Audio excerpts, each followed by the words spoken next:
Hello, and welcome to a special edition of What's Hot with City Tranquility. I'm your host, Pete Pardo, publisher and CEO of SOT. Today is Saturday, March the 12th. It's actually kind of a very sad day, especially in the world of progressive rock, with the just announced passing of Keith Emerson, one-third of the legendary progressive rock trio, Emerson, Lake and Palmer, who passed away of an apparent suicide at the age of 71 just yesterday. And for anybody who has been following prog rock for many years, since the early 70s, obviously Mr. Emerson is a complete legend, a virtuoso on many different types of keyboards. This guy has, whether it be the grand piano, electric piano, Hammond organ, Moog synthesizer, this guy just utilized it all and just kind of went about what he did in such a virtuoso fashion. He'll never be replaced. It's just to think that the world has been robbed of such a great talent is really hard to take. He was one of the few keyboard legends from that era, still a stunning player up until recently.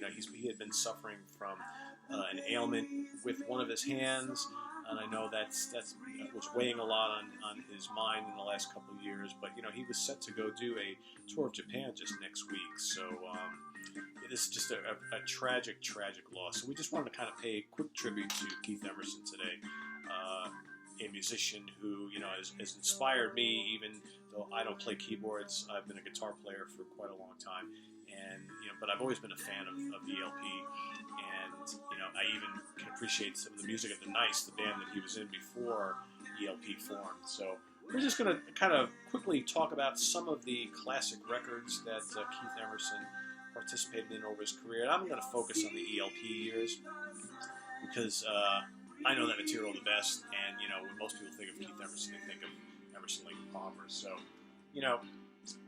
go all the way back to the beginning, the debut, and these guys were basically thrust onto the world, a supergroup in the making. You had Carl Palmer on drums, formerly of Crazy World of Arthur Brown and Atomic Rooster. You had Greg Lake on bass and vocals and guitar, coming right out of King Crimson, and then you had, of course, Keith Emerson, who had made his name with the Nice.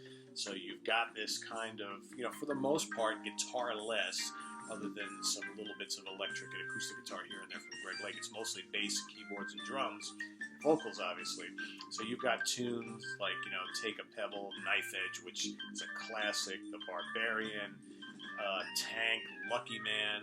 Lucky Man was a huge hit for the band, pretty much like a straight kind of pop song, but then about 3/4 of the way through the song you get this amazing Moog synthesizer solo from Emerson, which is just absolutely legendary. It's like one of the greatest synthesizer solos ever, and just basically brought these guys to just an immediate rock star status with their first album. So, and then you've got a slew of other albums that followed. You got the Pictures at an Exhibition concept album. It's just 2 tracks, great stuff. And then perhaps my favorite ELP album, and and we're listening to it in the background. Actually, this is Tarkus, and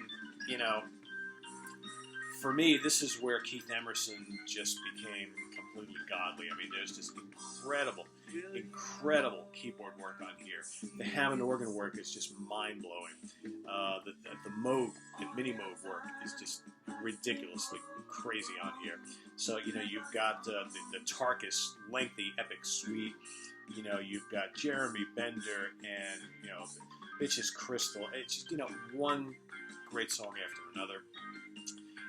I think, when we look back now, today, 10 years ago, 20 years from now, at some of the landmark recordings in the history of progressive rock, this one certainly is up there. As is probably this one, too, which is Trilogy, another, the Endless Enigma, Fugue, the Sheriff, Hoedown, mind-blowing stuff. Trilogy, From the Beginning, which is just a haunting song. More so, Greg Lake shines on that one. But again, you've got some just great keyboard work on there. But for many people, the piece de resistance, the just culmination of everything that ELP did, kind of starts and ends with Brain Salad Surgery. Again, this is a drop-dead, stone-cold classic in the annals of progressive rock. Jerusalem, Toccata, Still You Turn Me On, mind-blowing tune. Benny the Bouncer, kind of a tongue-in-cheek tune, crazy piano on it, but then you've got the Carnival 9 suite, which is Keith Emerson at his best. Again, using all those keyboards to just, again, like, there's no electric guitar for the most part, other than some brief moments, but this is Keith Emerson filling in all those solo spots. And, you got Lake's bass and Carl Palmer's acrobatic drums, but Keith Emerson just all over creating all these tapestries, all these tones, all these textures, all these colors. At the time, other than like Rick Wakeman from Yes, who else was doing this kind of stuff? For the most part, on all these different keyboards. Not many. Like Keith Emerson was just, and on stage, he had, the Hammond organ, the Moog, which was like 10 feet tall with all the wires coming out of it. And he would rock that Hammond organ back and forth. He would stick like knives and all sorts of other crap in. I mean, he was a total showman as well. So, it's, and it goes on and on, Welcome Back, My Friends, to the Show That Never Ends, a classic live album where they cover, they play a lot of the stuff on the albums preceded it. Then you've got, the Works albums, again, where the band kind of like did almost like little mini solo suites. And, you've got some of the stuff from Emerson on here, which is just great, the piano concerto, and then,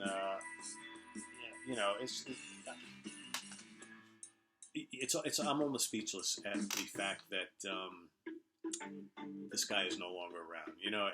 And unfortunately, we've seen way too much of this lately. With the passing of David Bowie and Lemmy, and last year was Chris Squire, and it's really hard when you're of a certain age where all of your heroes that you had since you were a teenager just seem to be one by one going. And granted, in the case of Keith Emerson, there obviously was other issues at hand there. This was not he didn't die of natural causes or from a disease or whatnot. But still, there were some major issues going on in his life, which I'm sure made him decide to take the route he did. But, whatever the case, it doesn't really matter. How he died does not matter. The fact is that, the world is a lesser place without him in it. But thankfully, we've got a huge amount of recorded works that we can always go back and enjoy, for all of us the rest of our lives. This guy was just a stunning player.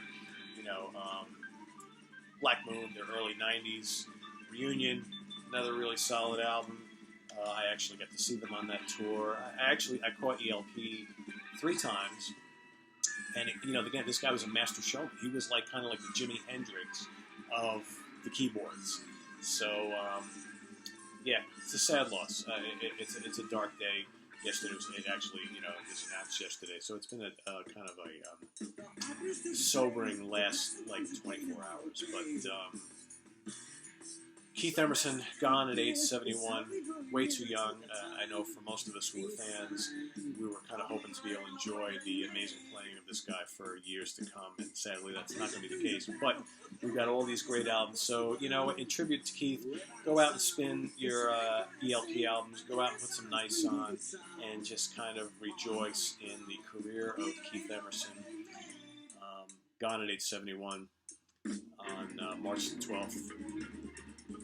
2016, and for that I'm going to leave you again just a little quick kind of look back at the life and career of Keith Emerson, one of the greats, gone way too soon. So let's celebrate his life over the next weeks and months, years, and anyway, we'll see you next time on What's Up with C Tranquility. I'm your host, Pete Pardo. Visit us on the web at www.ctranquility.org.